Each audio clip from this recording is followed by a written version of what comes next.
Welcome to study SSC with सत्यम।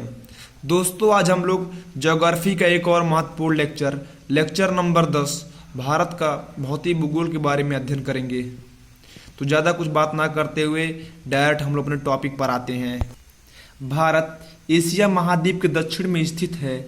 दक्षिण में स्थित होने के कारण इसे दक्षिणी एशियाई देश कहा जाता है। भारत के स्थल सीमा की लंबाई 15,200 किलोमीटर है। भारत का क्षेत्रफल 32,87,263 वर्ग किलोमीटर है।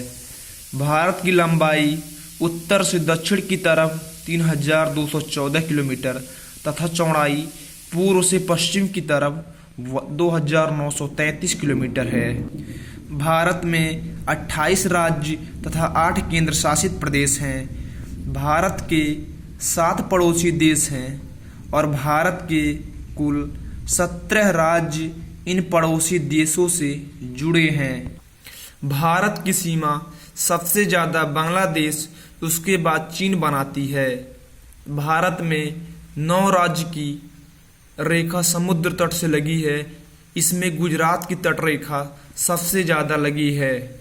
भारत का अंतिम बिंदु भारत के पूर्व में वालांगू, पश्चिम में सर क्रीक, उत्तर में इंदिरा कॉल तथा दक्षिण में इंदिरा पॉइंट है। भारत की सबसे लंबी नदी गंगा है। भारत का सबसे ऊंचा पर्वत शिखर केटू गॉडविन ऑस्टिन है।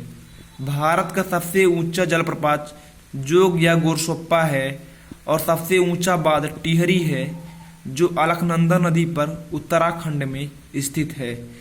भारत में 2 सक्रिय ज्वालामुखी हैं, नारकोंडम और बेरन, और इसके अलावा कोई ज्वालामुखी नहीं है। नारकोंडम निकोबार और बेरन अंडमान में है। भारत का त्रिपुरा राज्य बांग्लादेश से तीनों तरफ से घिरा है। भारत के घाट भारत का पश्चिमी घाट गुजरात से केरल तक 1600 किलोमीटर तक है। इसे सह्याद्री पर्वत बोला गया है। फर्स्ट, गुजरात से गोवा तक को कोंकण तट।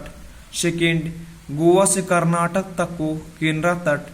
थर्ड, कर्नाटक से केरल तक को मालाबार तट कहते हैं। केरल से लेकर पश्चिम बंगाल तक को पूर्वी तट कहते हैं। इसे महेंद्रगिरी पर्वत के नाम से जाना जाता है। इसको भी 3 भागों में बांटा गया है।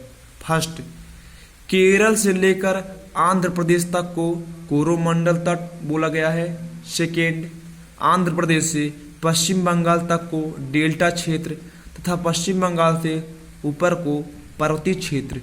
भारत के पूर्वी घाट और पश्चिमी घाट जहां मिलते हैं उसे कार्डमम की पहाड़ियाँ या अंतिम पहाड़ियाँ या नीलगिरी की पहाड़ियाँ बोला गया है। दोस्तों, यदि मेरा वीडियो आप लोग को पसंद हो तो लाइक, सब्सक्राइब, शेयर, कमेंट और बेल आइकन का बटन दबाना ना भूलें। धन्यवाद।